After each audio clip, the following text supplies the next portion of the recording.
వాయిదా వేయటం జరిగింది. ఇక మనకు తెలుసు 2 నుంచి 7 వరకు మరి కొనసాగే అవకాశం ఉంది. కానీ సీఎం కేసీఆర్ మాత్రం మళ్ళీ తను మరి నందినగర్లోని తన జూబ్లీహిల్స్ నందినగర్కి తన నివాసానికి చేరుకోవటం అయితే జరిగింది. మరి చూడాలి 2వ తారీఖునైనా కేసీఆర్ వస్తారో మరి రారో అనేది. కానీ సమస్యల పట్ల మాట్లాడడానికి అనేక సమస్యలు ఉన్నాయి. ప్రధానంగా ఈ కృష్ణానదీ జలాల విషయంలో మాటల యుద్ధం జరుగుతుంది. గత ప్రభుత్వం ఏం చేసింది అనడం కంటే ఇప్పుడు రానున్న రోజుల్లో ఏకతాటిపైకి వచ్చి బీఆర్ఎస్ కానీ కాంగ్రెస్ కానీ మరి పార్టీల పరంగా కాకుండా తెలంగాణ ప్రజల వాయిస్గా వినిపించి మన తెలంగాణ బిడ్డలకు రావాల్సిన న్యాయమైన వాటాని తెచ్చుకోవాలని చెప్పి మరి అందరూ కూడా తెలంగాణ ప్రజలు కానీ రాజకీయ విశ్లేషకులు కానీ ఆకాంక్షిస్తున్నారు. దానికి సరిపడే అనుగుణంగానే తదుపరి సభలో జరగాలని కోరుకుంటున్నారు. గతంలో ఏం జరిగింది, ఇప్పుడు ఏం జరిగింది, ఇది కాకుండా మనకి రావాల్సిన ఏంటన్న దాని మీద ఆ సమస్యను పరిష్కరించే దిశగా ముందుకు వెళితే తెలంగాణ బిడ్డలకి అది మంచి చేకూరుతుంది అని చెప్పి మరి రాజకీయ విశ్లేషకులు అంటున్నారు. ఏదేమైనప్పటికీ అది జనవరి 2వ తారీఖున జరిగేది. మరి ఇప్పుడైతే ఏం జరుగుతుంది? ఇప్పుడైతే ఈ 2 గంటల పాటు మరి కేసీఆర్ జస్ట్ 3 నిమిషాలు వెళ్ళిపోవడం మరి కొన్ని విమర్శలు అయితే తావిచ్చడం అయితే అయింది. ఈ మాత్రం రావడానికైనా, ఈ మాత్రం 3 నిమిషాలు ఉండటానికైనా ఎంతసేపు వచ్చిందని బయట రాజకీయ విశ్లేషకులు చెప్పుకుంటున్న పరిస్థితిని మనం అయితే చూస్తాం. ఒకసారి చూద్దాం ఇక్కడ ఏం రాశారు, ప్రచురించారు.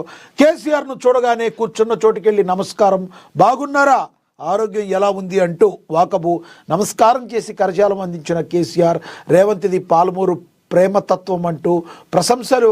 నాడు అందశ్రీ వద్ద, నేడు కేసీఆర్ వద్ద మనసు గెలిచావు రేవంత్ అన్నా అంటూ వ్యాఖ్యలు. సభలో సంభ్రమం. 2 నిమిషాలకే సభ నుండి వెళ్ళిపోయిన కేసీఆర్. నెట్టింట బయట అంతా ఇదే చర్చ. మనం చెప్పుకున్నాం కదా. ఇక సభలో ఓ ఆకట్టుకునే సన్నివేశం జరిగింది. అది ఆకస్మికంగా అలా జరిగిపోయింది అంతే. పక్క రాష్ట్రంలో కనబడని ఆత్మీయత, అపూర్వ ఘట్టం తెలంగాణ అసెంబ్లీలో కనిపించింది. ముఖ్యమంత్రి రేవంత్ రెడ్డి ప్రతిపక్ష స్థానంలో కూర్చున్న మాజీ ముఖ్యమంత్రి కేసీఆర్ వద్దకు తానే స్వయంగా వెళ్ళి నమస్కారం చేయడంతో పాటు కరచాలనాన్ని అందించారు.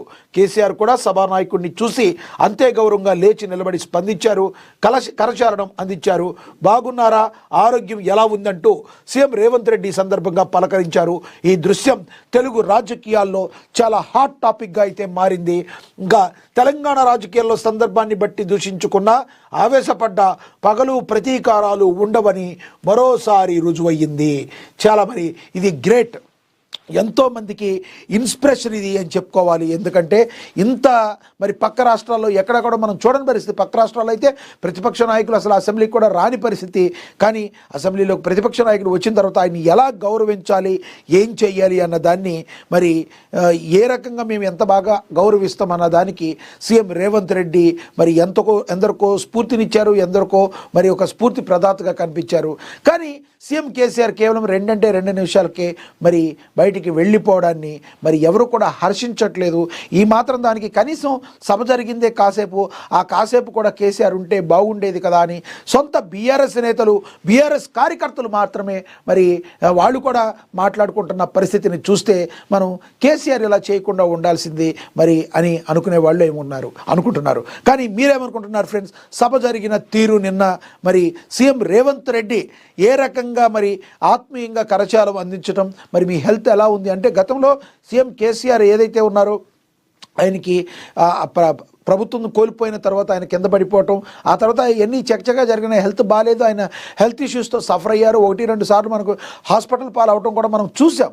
కాబట్టి చాలా రోజుల తర్వాత వచ్చిన కేసీఆర్ను సీఎం రేవంత్ రెడ్డి పలకరించేటప్పటికీ తెలంగాణ ప్రజల యొక్క మనసును గెలుచుకుని సీఎం అంటే మరి ఇలా ఉండాలి అని రేవంత్ 100కి 100 మార్కులు తెచ్చుకుంటారంటంలో ఎటువంటి అతిశయోక్తి లేదు. మరి మీరేమనుకుంటున్నారో ఈ సందర్భం గురించి, నిన్న సభ జరిగిన తీరు గురించి, సీఎం రేవంత్ రెడ్డి మాట్లాడిన దాని గురించి, అదేవిధంగా మరి కేసీఆర్ ఈ రకంగా 2 నిమిషాలు ఉండి వెళ్ళిపోవడాన్ని ఏ రకంగా చూస్తారో మీరు కింద కామెంట్ బాక్స్ రూపంలో కామెంట్ చేయండి. ఇక తదుపరి న్యూస్ చూస్తే ఇక అసెంబ్లీలో బాంబు ప్రకంపనలు, ఎమ్మెల్యే కౌశిక్ రెడ్డి వ్యాఖ్యలపై కాంగ్రెస్ ఫైర్. కాంగ్రెస్ బీఆర్ఎస్ ఎమ్మెల్యేల మధ్య మాటల యుద్ధం జరిగింది. తెలంగాణ శాసనసభ వేదికగా అధికార కాంగ్రెస్, ప్రతిపక్ష బీఆర్ఎస్ మధ్య మాటల యుద్ధం జరిగింది. హుజూరాబాద్ ఎమ్మెల్యే పాడి కౌశిక్ రెడ్డి చేసిన వివాదాస్పద వ్యాఖ్యలు సభలో తీవ్ర గందరగోళానికి దారితీశాయి. కాళేశ్వరం ప్రాజెక్టులోని మేడిగడ్డ బ్యారేజ్ని మరియు చెక్ డ్యాంను బాంబులు పెట్టి పేల్చేశారంటూ ఆయన చేసిన ఆరోపణలు సభను ఉలిక్కిపడేలా చేశాయి.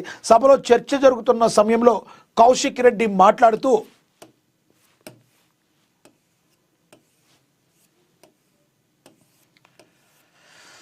గత ప్రభుత్వ హయాంలో నిర్మించిన నిర్మాణాలను ప్రస్తుత ప్రభుత్వం ఉద్దేశపూర్వకంగా దెబ్బతీస్తుందని ఆరోపించారు. మేడిగడ్డ తరహాలోని నియోజకవర్గ పరిధిలోని తనుగుల చెక్ డ్యాంను కూడా బాంబు పెట్టి పేల్చేశారని ఆయన సంచలన ఆరోపణ చేశారు.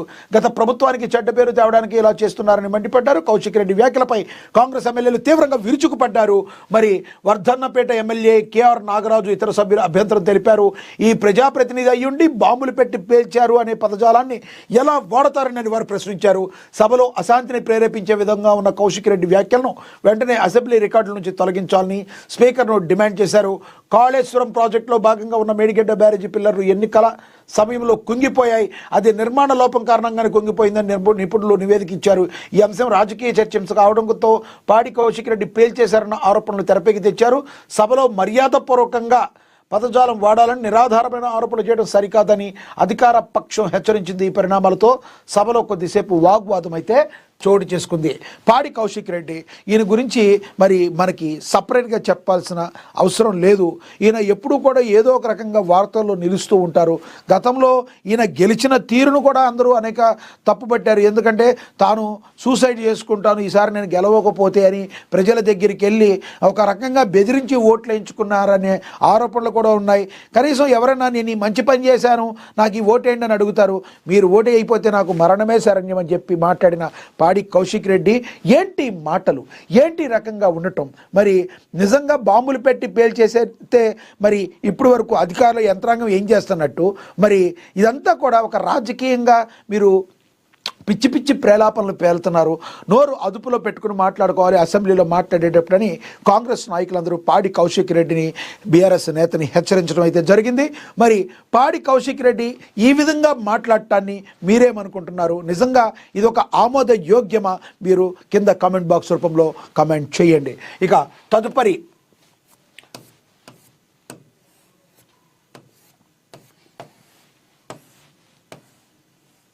జనవరి 2 నుంచి 7 వరకు తెలంగాణ అసెంబ్లీకి సమావేశాలు.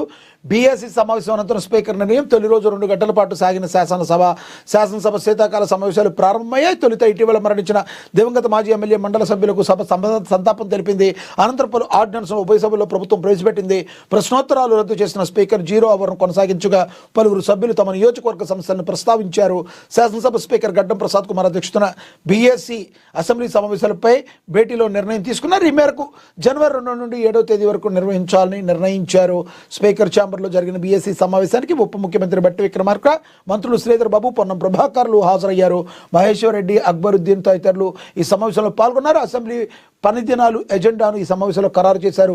15 రోజుల సమావేశాలు జరపాలని బీఎస్సీ సమావేశం ముగిసిన అనంతరం మాజీ మంత్రి బీఆర్ఎస్ నేత హరీష్ రావు మాట్లాడారు. అసెంబ్లీ సమావేశాలు 15 రోజులు జరపాలని పట్టామని